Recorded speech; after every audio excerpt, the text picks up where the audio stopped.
કેમ છો? Good morning મારા વાલા મિત્રો. આજે તારીખ થઈ ગઈ છે 26/4/2026 અને વાર થયો મિત્રો આજે રવિવારનો દિવસ. રવિવારના દિવસે આપણે હોલિડે હોય છે. હોલિડેના દિવસે આપણે કંઈક ના કંઈક નવું શેર માર્કેટમાં લગતું કંઈક જાણવા માટેનું અને કંઈક તમને નોલેજ અને એજ્યુકેશન વધે એ પર્પઝથી આપણે આ એક વિડીયો રોજે રોજ બનાવીએ છીએ દર સેટરડે સન્ડે. ખરું ને મિત્રો? તો આજનો જે આ વિડીયો છે એ 3 ટેકનિક. હવે નોર્મલી શું હોય છે કે શેર માર્કેટની અંદર કમાવા માટે લગભગ અલગ અલગ ટેકનિકો વાપરતા હોય છે, સમજો. પણ એ બધી અલગ અલગ ટેકનિકો રિટેલ ઇન્વેસ્ટરને નાકામયાબ થતી હોય છે. પણ જો રિટેલ ઇન્વેસ્ટરને 100% રિઝલ્ટ જોઈતું હોય, 100% જો શેર માર્કેટની અંદર રિઝલ્ટ જોઈતું હોય તો ફક્ત 3 વસ્તુઓ તમારે મગજની અંદર બેસાડીને રાખવાની અને એ પ્રમાણે જો તમે કામકાજ કરશો તો 150% તમને એમાં રિઝલ્ટ જોવા મળશે અને મળશે. તમારે રિટેલ ઇન્વેસ્ટરે જે પણ નવા રોકાણકાર કદાચ શેર માર્કેટની અંદર રોકાણ કરવા માટે આવતા હોય તો એ નવા રોકાણકાર અને જૂના રોકાણકાર, જે જૂના જોગીઓ, હું કહું છું કે જે જૂના જોગીઓએ તો કંઈક ના કંઈક, હું તો કહું છું, ગુમાવ્યું જશે. 80-85% લોકો પૈસા મૂકીને જાય છે અને તમારા પૈસા કોણ કમાય છે? Mutual fund. તમારા પૈસા કોણ કમાય છે? એફઆઈઆઈ. રિટેલ ઇન્વેસ્ટર પૈસા મૂકે, કમાય કોણ? મ્યુચ્યુઅલ ફંડ, ડીઆઈઆઈ અને એફઆઈઆઈ. ફક્ત 15-20% લોકો જ જે પૈસા પુષ્કળ બનાવીને માર્કેટમાં જાય છે. અને કોઈ પણ રિટેલ ઇન્વેસ્ટર નવો આવવાવાળો હોય કે જૂનો હોય, એ હંમેશા કમાવાનું વિચારીને જ બજારમાં આવતો હોય છે, નહીં કે ગુમાવાનું વિચારવા. એ કોઈ ગુમાવાનું વિચારીને કોઈ માર્કેટમાં આવે ના આવે. પણ એની અમુક ભૂલો, અને એ ભૂલો કઈ છે એ પણ આપણે આજે સમજીશું. 3 ટેકનિક આજે આપણે તમારી સમક્ષ રજૂ કરવાની છે. 3 ટેકનિક તમે સમજજો, બહુ મજા આવશે તમને. ખરું ને? હવે આપણે સ્ટાર્ટ કરીએ. પહેલા નંબરની ટેકનિક છે મિત્રો, શેર માર્કેટમાં કમાવા માટે પહેલા નંબરની ટેકનિક કઈ છે? તો 3 ગુણ કેળવવા પડશે. શેર માર્કેટમાં કામ કરવા માટે તમારે પહેલા નંબરની ટેકનિકમાં 3 ગુણ કેળવવા પડશે. કયા 3 ગુણ? તો લાલચમાં ન આવવું. પહેલા નંબરનો ગુણ કેળવવું પડશે તમારે. કોઈક લાલચ આપે ને કે ભાઈ આ લઈ લો, હમણાં 15 દિવસમાં તો વધી જવાનું છે, આ મને આગળથી મેસેજ છે દિલ્હીથી, અને તમને ફસાઈ દે. આવી લાલચો ક્યારેય નહીં કરવી. આવી લાલચોમાં આવવું નહીં. ખરું મિત્રો? બરાબર ધ્યાનથી સમજી ગયા તમે?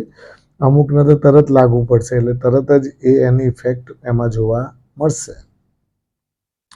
બીજા નંબરનું ગુણ છે મિત્રો, એ ધીરજ અથવા ધૈર્યતા રાખવી.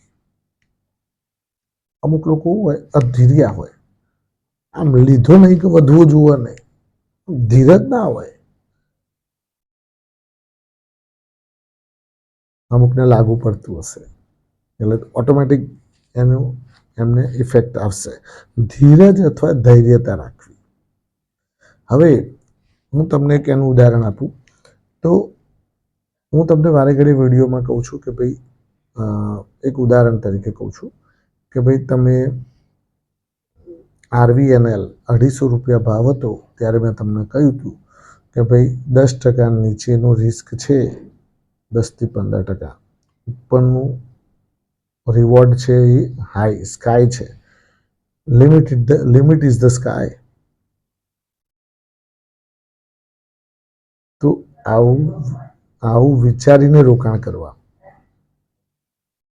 અમુક લોકો શું કરે, 5% નીચે ના ગયું હોય 7% અને તરત જ આવીને શું કરે,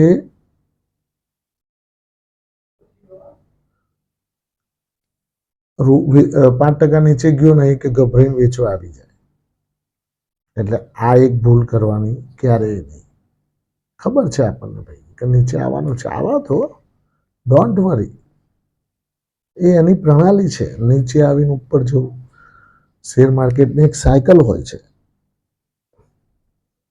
અહીંયા તમે લીધું, આમ આવ્યું, પાછું અહીંયાથી આમ જવાનું જ છે. એ કે ત્યાં પડી નહીં દેવાનું. સાયકલ છે, ફર્યા જ જશે ચકેડું. ઓકે. ત્રીજા નંબરનો ગુણ, પહેલા નંબરની ટેકનિકમાં ત્રીજા નંબરનો ગુણ, આવેશમાં ક્યારેય નહીં આવવું.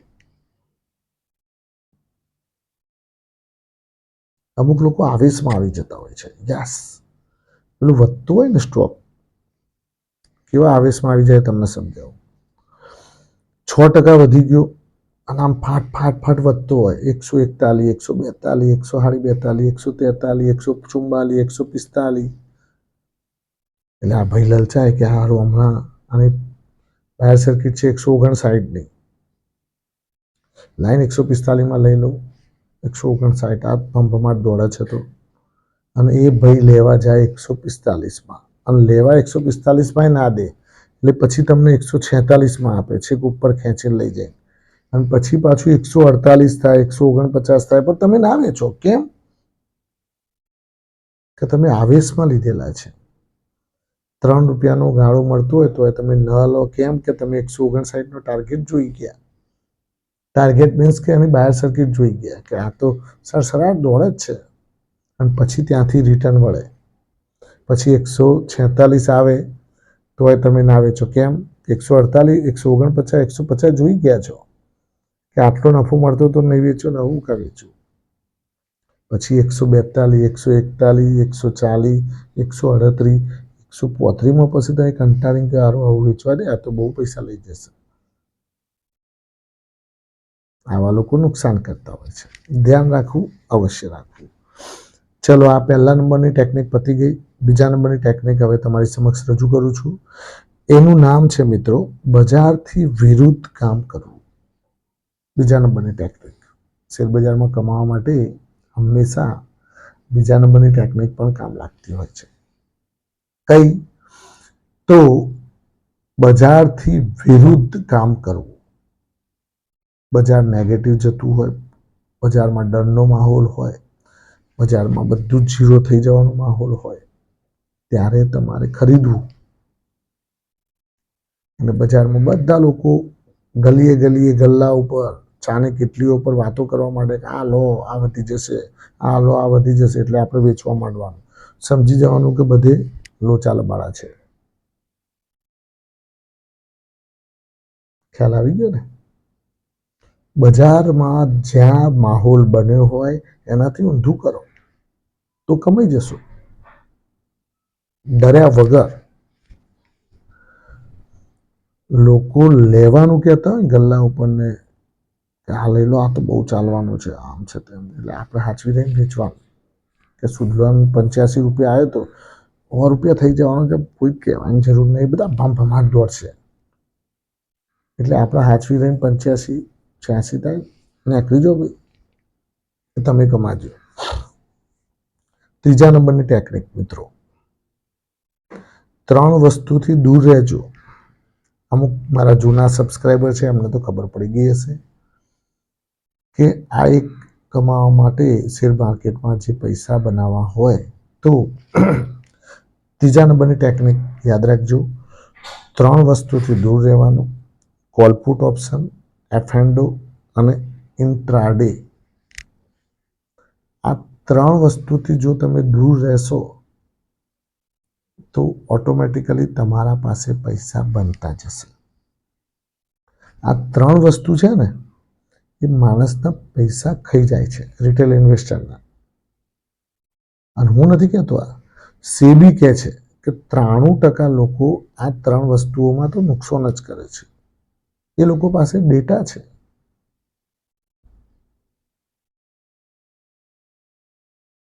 અને આ 3 વસ્તુઓમાં આ પહેલા નંબરનો જે ટેકનિક છે ને, એ આમાં લાગુ પડતી હોય છે. આવેશમાં આવી જાય, લાલચમાં આવી જાય અને ધૈર્ય ના રાખે, એટલે શું થાય?